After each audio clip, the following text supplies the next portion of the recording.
ఇంకొక interesting news మనం దీనిలో చూస్తున్నాం. తొలి వెలుగు ఈ పేపర్లో బీఆర్ఎస్ కోకాపేట భూమి అర్రాస్, అమ్మగా వచ్చిన డబ్బులు రుణమాఫీకి వాడాలి. తెలంగాణలో బీఆర్ఎస్ పార్టీ ఖతం అయ్యింది. ఆ పార్టీ అభ్యర్థులకు కనీసం డిపాజిట్లు కూడా రాలేదు. పార్టీ కార్యాలయానికి 11 ఎకరాలు ఎందుకు? బీఆర్ఎస్ పార్టీకి ఇప్పుడున్న ఆఫీస్ ఎక్కువ తెలంగాణ అని కేసీఆర్ అంగడి బజారులో పెట్టారు. పార్టీ ఫిరాయింపులపై బీఆర్ఎస్ నేతలు మాట్లాడితే నవ్వొస్తుంది. మాజీ మంత్రి, ప్రభుత్వ సలహాదారు షబ్బీర్ అలీ కీలక వ్యాఖ్యలు అని కనిపిస్తుంది మనకు ప్రధానంగా తొలి వెలుగు పేపర్లో. రైట్, దీనికి సంబంధించిన డీటెయిల్స్ చూద్దాం. మనందరికీ తెలుసు, కేసీఆర్ అధికారంలో ఉన్నప్పుడు బీఆర్ఎస్ పార్టీకి కోకాపేటలో 11 ఎకరాలు కేటాయించుకున్నారు. 11 ఎకరాలు మనందరికీ తెలుసు.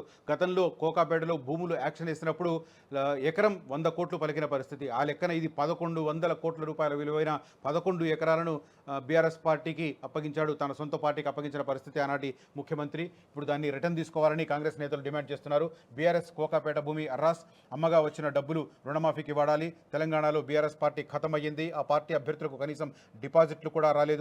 పార్టీ కార్యాలయానికి 11 ఎకరాలు ఎందుకు?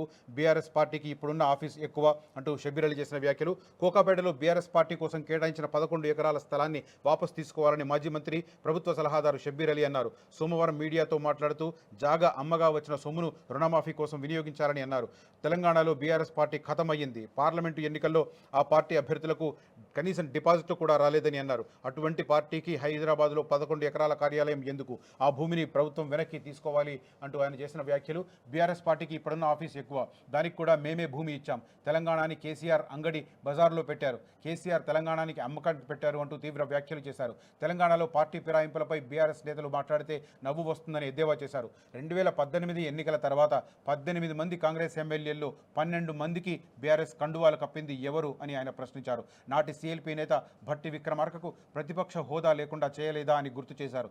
శాసన మండలిలో నా ప్రతిపక్ష హోదా తొలగించలేదా? మా పార్టీ ఎమ్మెల్యే, ఎమ్మెల్సీలను చేర్చుకుంది మీరు కాదా? ఇప్పుడు అనర్హత వేటు గురించి మాట్లాడుతున్నారని షబ్బీర్ అలీ ఎద్దేవా చేశారు. తెలంగాణలో పార్టీ ఫిరాయింపులను ప్రోత్సహించింది కేసీఆర్ అని, అందుకు నడిబజార్లో నిలబెట్టి ఆయనను శిక్షించారని ఘాటు వ్యాఖ్యలు చేశారు అంటూ షబ్బీర్ అలీకి చేసిన వ్యాఖ్యల ఆధారంగా కనిపిస్తుంది. అదే రకంగా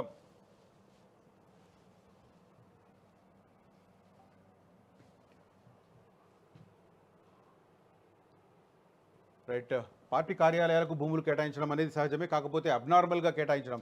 ఆల్రెడీ తెలంగాణ భవన్ పేరుతో ఒక భారీ భవంతి తెలంగాణ బీఆర్ఎస్ పార్టీకి ఉంది. అయినప్పటికీ కూడా మరో 11 ఎకరాలు కేటాయించుకున్నారు.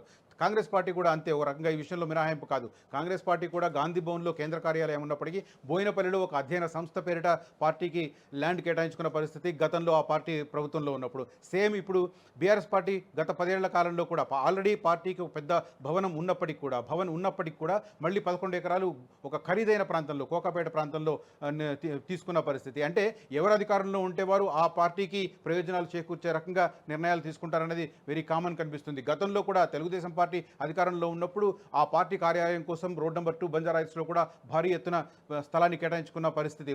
ఇట్లాంటి వ్యవహారాలు రాజకీయాల్లో కొత్త కాదు. కానీ ఎవరు అధికారంలో ఉంటే వారు వారికి అనుగుణంగా నిర్ణయాలు తీసుకుంటూ ఉంటారు. వాళ్ళు మళ్ళీ ప్రతిపక్షానికి వెళ్ళినప్పుడు దాని మీద కామెంట్ చేస్తూ ఉంటారు. ఇప్పుడు మనకు తాజాగా షబ్బీర్ అలీ వ్యాఖ్యలు అదే రకంగా సూచనగా మనం భావించవచ్చు.